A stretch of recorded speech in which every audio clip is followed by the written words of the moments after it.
pick because you can't stop the quick sand guard. Exactly. So it was so sustainable even without that Estes heal. Now with the Faramir out of the question, we're open to more burst. We're open to more DPS even. So you can expect that these team fights won't last too long. If somebody goes down, 2 or 3 maybe, then the opposing team pushes that advantage. Now we're waiting for one more ban. I'm guessing you want to take out something from the XP lane. If you're Malvinas here, take out something side laney, because the mid and the jungle are moral flexes these days. I'm looking at a Fredrin somewhere in the first 3 picks from either team. Yeah, possibly. I definitely think that Malvinas seems more likely to do so, but this is what I wanted to see. Get rid of the Joy. I feel like right now, nobody really knows what role Joy needs to fill, right? We saw literally in match number 3 coming in from Yellow Flash. XP lane. But even when I look at Naisu, I'm like, you cast a top I was class. gonna say, what's weird is seeing Joy, even in a previous tournament, like, they put her in the jungle, they put her in mid, they put her in the XP lane. Where does she fit, and where does she actually excel? I think throughout the tournament, it's gonna be similar when we were at MSC, where does Julian work better? Oh, exactly. No. Here we go. The Kaja is a roamer, I believe, going into the hands of Yumski, and now swinging over, I'd say the Fredrin's still good here. I think Fredrin overall is going to be good, even if you do get hit by the Kaja. At the very least, you have enough HP to kind of hunker down. You don't mind. Yeah, and I think at this stage of the game, Malvinas Gaming have a really good opportunity to punish. There's still a lot of priority picks. The Farsa, for example, a really good one to distance their opponents, but they even get the carry, and I've heard a lot of things about this attack speed carry shredding through the entirety of Mobile Legends. They got buffed. Carry got buffed recently, and I believe today alone, Carry has been going bonkers. I think that's what the kids say. She's been going bonkers. That's. I think that's around the sayings here, right? So we'll see if Pinwheels go bonkers in this game, but still, you already have so much damage just in these 2 picks alone. You want to make sure you can protect that damage, right?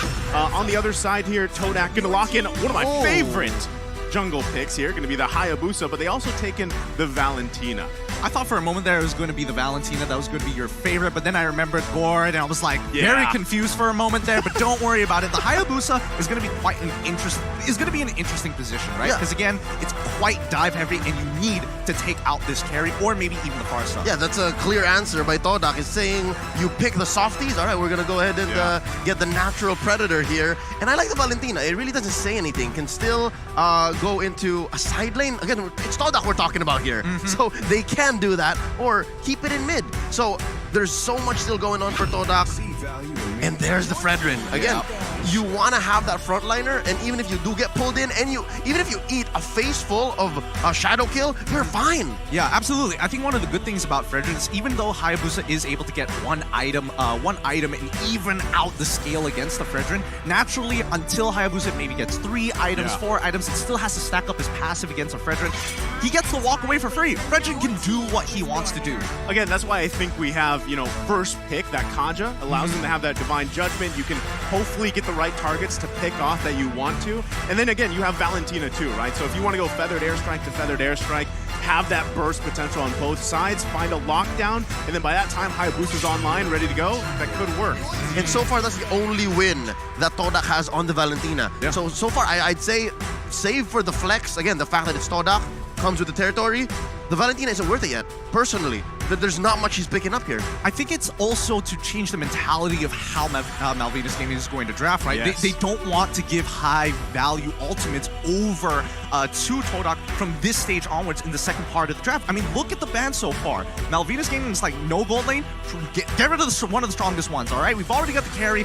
Naturally, Beatrix is going to go. But then we look at Todak and they're like, okay, they're going to be playing for the carry. They're going to be playing for their Farsa. Let's get rid of zone control. Let's get rid of ways for them to easily face check bushes. The only different order that I would like to see from Todak from this is if they say they left the Valentina, they didn't lock in the Hayabusa yet, because maybe Valentina, goes into the jungle and then you locked in your marksman, right? You have that because you can see all those last 2 bans were focused on those marksman choices. You bring up a really good point here. There is a good chance that Hayabusa might get chucked down into the gold lane to try and trade against someone who's naturally short range like a carry. Or an XP lane. Yeah, or an XP lane. But wait, I don't want to go. Okay, well, let's not get theoretical here. Let's see what this pick is. As this ban, Cho gets locked in. good peel coming in from Malvinas Gaming. Yeah, no, Rome Cho is all right. Again, Todak tried to choke it out, right? No Grok, no Estes. I think they were like trying to narrow it down to either a Cho or an Atlas, and they would rather just deal with the Cho. Again, pick off for pick off, and that's all right. Now, Todak, here we're going to finally see where that Hayabusa or that Valentina might finally go. Yep, they have to finish off their team composition here in the second phase. I'm excited to see what this is going to be, knowing how Todak likes to be wild. Irithil, save. Give it to Momo. I would argue that Claude might be the better way to go. It's an argument. No, it's not. Oh! Surprise. I feel this is so annoying. Todak, they do it in the local leagues and they do it here. They're like, this? Nah. Let's take it a step further. I'd say this is a double swerve. They're showing us we can flex, but no, we're going to actually keep it close to home here. And here's an old school pick. I haven't seen Uranus in a while. Yeah, this is rather interesting. Okay, so we know that Chiku is going, at the very least, Chiku is going into the gold lane. Momo is going to be going into the EXP lane. No shenanigans here. I think it's so. I'm happy. I am happy that this is what's drafted here from Todak. I just want to see how it all plays out here, because even so, again, Valentina, you have a couple options. Feathered Airstrike. Now you have the Way of the Dragon. Still could help you. Still a great pick-off tool to pair with a Divine Judgment. But it's just two. It's just two picks. It's just two. It's true. And it's usually these two heroes, right? The Cho and the Farsa. You never get to see them out. They're usually hiding in bushes, and it's usually too late. So Todak have to play. They have to play on instinct, and they have to time their team fights better than they usually do. I'm not ready for this. I can already hear the chants here, but it's about to be time. And the Malaysian representatives up against the Peruvians. It's going to be Todak up against Malvinas Gaming. Quickly, write down your predictions. Cheer for your favorite team as we jump right into the land of dawn. Smash them. Oh man, I'm excited for this one. I like both team compositions, like I mentioned, but at the same time, when will Rival be able to get to that point where Hayabusa needs to be to get those shadow kills off and just work around that? Again, 5-man rotation is going to be strong for them. Given the lineup that MVG is rocking here, I'd say if they don't give the respect that Rival demands, Harley and Joker are going to have a hard early time in the game here, given that Stefan needs to babysit them. Look at this. It's high and dry on Rival. So as long as there's only one of you around, best believe that feels like it's more than just one core item you need to build. This is so interesting. This feels like, long seasons past. Momo, he's just going to have to, sit on a stick all day while Chiku is having the time of his life as they have swapped lanes. It's a switcheroo, yes. Well, what this allows for Chiku to do is just dominate the Uranus. There's that range advantage. And then for Lapu Lapu, for Momo, is he doesn't even care. The carry doesn't deal much damage in the early game. You can dominate with your nukes, with your early game skills. Absolutely. I mean, look at this. They already got it half, but MVG, they want to go for something here. Can they actually pull it off? I mean, Yusuke, he sees what's going on, and giving that extra information to Chiku, I feel like Todak want to actually bring the fight to Malvinas. So I'm wondering how this is going to work, but here in the mid lane already, a shadow kill committed. No kill, though, for either team. Back to my question here. Is this as actually valuable to give Momo that gold lane and allow Lapu Lapu to get those items faster, and then you have Chico here in the XP lane? It's on condition, right? Yeah, it's less about the items that they get and more of the interaction with the heroes and how they scale up into the mid game. Oh, beautiful first blood here. And I mean, look at that. The entire gold trail has been ripped off by Chiku guys itself instantly. This is what I'm talking about. The tempo, you're going to keep on pushing it and forcing these movements from Malvinas Gaming so they at least have some form of control. Yeah. I mean, first turtle of the game, they do have that advantage. Let's see if they can zone him out pretty well here. Steffi has to get out of there too. It's just going to go over the hands of Rival. And this is the thing, right? Hayabusa with an early kill sets you up for that first easy turtle take. This is huge already for them. I feel like Malvinas Gaming was expecting Todak to play slow, but with the lane swap and how fast they're shredding down these neutral objectives as well as turrets, I think Malvinas Gaming really need to rethink their plan. It's a very fundamental approach to the game. It was less about building items and more of, this hero's not going to do anything to me. Let me just take advantage of this. And look at this. Converting straight into a 245 push. Bottom lane, that's a no-go. That's a dead zone for MVG. Really beautiful map movements coming in from Todak. You can see the mid lane support run down to help Chiku guys, but at the same time, Hayabusa is not going to let free EXP and gold be a waste. Oh, Yusuke! Oh, Yusuke, you go in with the flicker and everybody there to back him up, but they can't get the kill just yet. Harley able to get out of dodge, but it's Dragon that falls here in the mid lane. A little unlucky there with the Shadow Kill RNG. It ended up onto the Uranus, but looking at topside, Joel Cruel. Go through, gonna try to get out. There's the flicker in with the kick as well. Chiku guys gonna fall here. Joel Crew picking up a kill. Yep, fight started and it was Chico guys was actually ahead, right? Both on EXP and on gold, but they had the man advantage. MVG, they were just much, much faster. And this is what I was talking about. If Steffi can hide in the right bushes, he can actually catch off guard TDK and maybe shrink this early gold lead. 1.5 in under 4 minutes, that's actually pretty big. Yeah, no, I think it's just the foreshadowing that Steffi foresaw. It's like, okay, you broke a tier 1, where's the next move you're going to make? You are going to have to run through the river or walk through the lane to get to that top side of the map. Oh, fully stacked here. Steffi gonna get taken out right away with a Shadow Kill to follow up. Forcing Harley out here with wings by wings, but another kill going in the hands of Todak. And now here's another concept that we have to understand.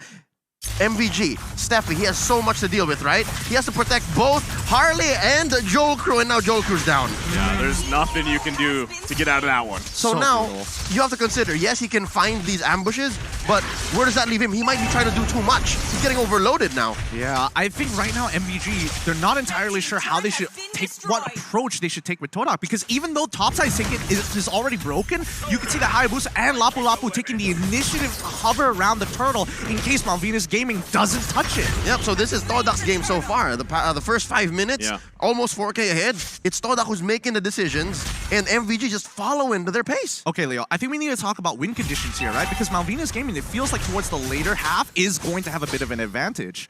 Yes, but only if they can stop the initial TDK ambush. Like, it's TDK who's saying, we do this, what do you do next? They have to bait out those ults first. That's how it's going to happen in the late game. All right, it's about team fighting with 4K lead. Hopefully Malvinas Gaming, they don't lose their mid-turn, because with that, at least they have some form of safety moving around in their jungle. Well, I mean, not only that, but I feel like part of this was what we were talking about, the flexibility card that Todak likes to play here, right? And even so, when they switched lanes, I feel like that did something. Oh, Yomski gonna go in one more time. Steffi, though, able to survive. Rival finding Harley, though, gonna push them back into the jungle, and it's Joel Crew that falls. And now Dragon running as well. They might look for a crash down here. Conceal play comes in. Steffi falls. That was beautiful, and honestly, I respect it. And now the next one is going to fall with a complete wipe here. Joel Crew, I am surprised he was willing to flicker in for that. No, Gideon, you're surprised that Todak is this clean and this quick and this fast. No, it's expected. Come on, I don't want to be that guy. What do they call it again? There's a certain term. All right, let me stand up for this, put in some air in my lungs. It's called Todak Lunga! Exactly! See? So again, just in that one moment, right, about 5 minutes in, 5:15, you saw how Steffi was trying to bait out the Divine Judgment. And that's, again, a little bit of a trailer or a teaser as to how late game's gonna happen. But you don't do that, not like this. Now with 4K ahead, you're losing. You wait until that shrinks. I think now it's even more solidified that they have to wait. But with 7K gold lead, 6 minutes into the game, so far this is the biggest lead we've seen. It's because of that blunder. It's because of that whole cha-cha that, okay, I think we can fight him. Just wait for the ult, wait for the ult. No, you're not in shape yet. So for now, for MVG to try to recover, what they can do is hold back, wait for Joel Crew to get the items, and protect Harley as much as possible. Hide in your jungle! Hide in your jungle under your turrets! They're still going to go for it. There is going to be a trade here, though, across the board. Steffi for Yumski.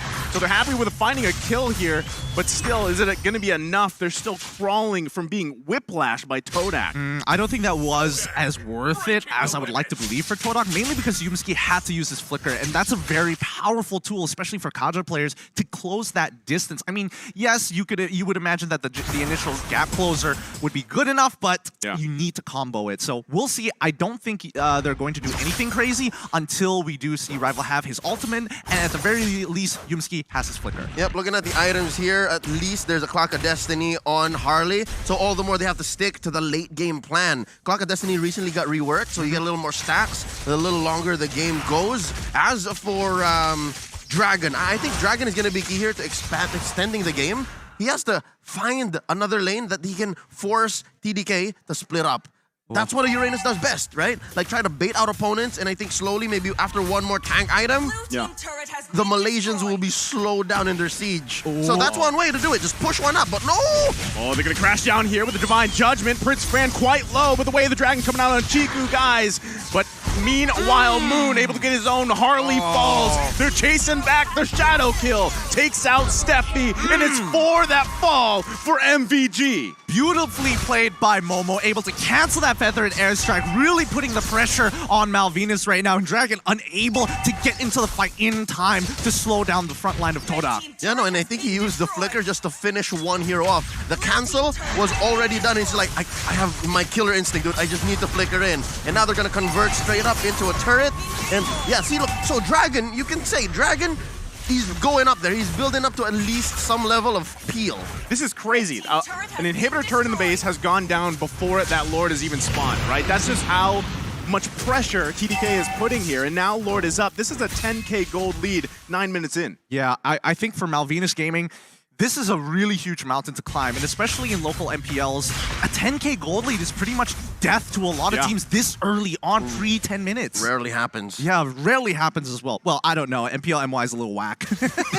Well, that's why. That's why it explains how Todak is just through the roof now. Look, even Yumski deals more damage than Harley. I'm surprised that Moon is top of the charts. He's kind of killing it. It's terrifying. AoE, it's terrifying. Yeah, no. He's in everybody's faces, right? So, given how far Moon has taken this and how much gold Rival is farming, this is also surprising, right? Because if I'm not mistaken, he's also taken away even MVG's jungle. Yeah, they're invading pretty often here. Are they going to sacrifice the tier 2? But the seal. Divine Judgment going to come out on Prince Fran and the Retribution, but still, they're going to just push them off. They don't want to do the Lord. There's nothing left for Prince Fran. He's more like a popper. And speaking of popping, Dragon! The Peruvian Dragon! More like the Peruvian Lizard! Just got popped. So it's tough. So again, I presented one alternative. Dragon should buy a part of the map, right? So that the rest of them can try to farm up, give items to Harley and Joe Crew. But it's so hard when Todak knows that they're that much ahead that they can Divine Judgment Dragon and it's all right. Yeah, and they also know that they don't need the Lord. The next inhibitor is about to fall. They are just naturally stronger. Steffi gonna get caught in a bad position here. Falls into the jungle, and now Joel Crew, I don't think he can get back to base in time here. He's gonna get chased down. Momo coming in flashy style with the flicker. Not even needed here, but Joel Crew still on the run. Yumsi gonna dash in here. This is one way to do it. This is one way to do it. Say what you will, Joel Crew was gonna die anyways, but he bought what? A solid 10-15 seconds. 10-15 seconds, but it's still rough. I mean, they're not taking Lord. If Todak wants to end this game, they just take Lord, they just run it down, and they can pretty much force a fight guaranteed underneath the crystal of MVG. I'm looking at a threshold of maybe 15 minutes. If MVG can at least try to conserve themselves and stay alive up until 15 minutes, have at least maybe one more core item on Harley and Joel Crew, maybe. But that's the thing, like, who is your saving grace here for MVG, right? Harley, Joel Crew. Joel Crew is so far away from that. Harley, though, able to survive just a bit. Never mind. Chiku, guys, from the backside. Now they're going to find Joel Crew as we were just talking about him. They fall here, and another one goes down. 4 fall again for MVG, and there's nothing Dragon can do here to defend. It's a maniac for Chiku, guys. GG, well played. Game goes to Todak here as they're able to score their very first point here in Group B. Wow, what a game. How many times in this game was